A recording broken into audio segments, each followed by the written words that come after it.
Hello, Nigerians. Have you not started reasoning into this matter? That this harassment terrorist attacks is a syndicated war aimed at conquering and taking over Nigeria by a particular tribe. Have you reasoned into the fact that almost all the kidnapping cases take place very close to military or police checkpoints? Have you checked that? Have you noticed that where they direct people who pay them ransoms to drop their ransom is always quite close to police or military checkpoints? Don't you think there's something sinister about it? It is now well known that every government in power in Nigeria, whether the person is of their tribe or not, every government in power stays to protect only this tribe.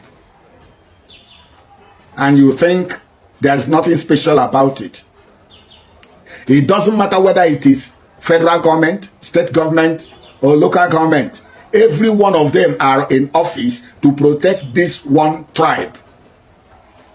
And you have never reasoned into it to find out that there is something sinister about it.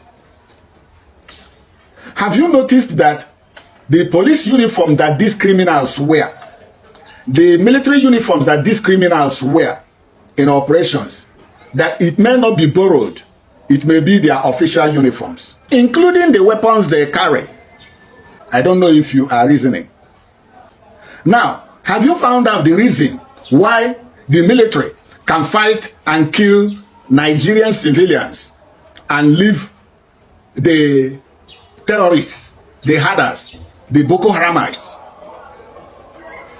Have you been able to find out why it is easier for them to kill citizens or protesters than fighting against insurgents? You have never thought about it. Okay. I know that in your finding, you have noticed that these hunters, these kidnappers, these farm destroyers, these bandits, they are never put in custody of any security agency. They are never prosecuted. They are never put to jail. But whenever they are caught, they are rather pampered, gratified, and compensated, and branded repented Boko Harams. But the police cells, the jails, and the punishments in the hand of our military and the security agencies, they are there for free citizens who have not committed any crime. I believe you must have noticed that the GPRS and the NIN that are in the BVN, all of us were directed to get registered into. It is to protect criminals against the free citizens. Do you know that? Have you found out?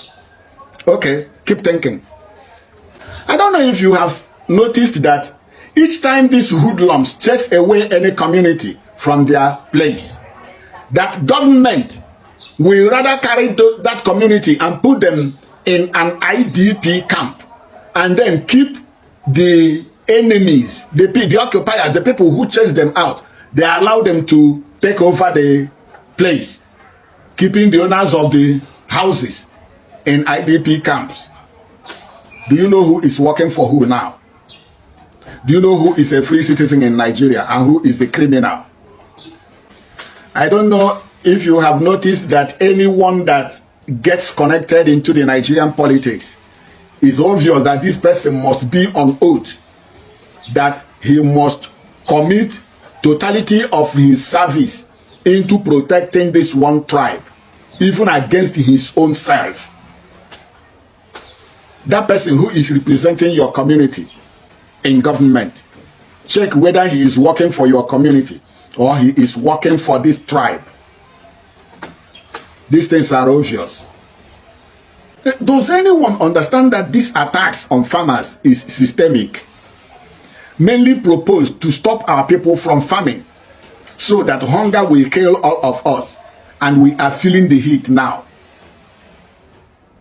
This is so systematic that they want us to become hungry. Then they will feed us with compromised foods grown with GMO, genetically modified organisms,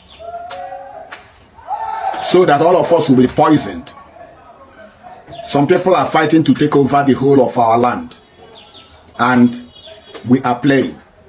Fellow Nigerians, call on your traditional rulers, call on your town union executives, call your people. Don't depend on government, because it has been proved beyond all reasonable doubts that no government is working for the good of the citizens. They are working for only one tribe in Nigeria. Let the town union executives and the traditional rulers, even some traditional rulers has been compromised, call them back.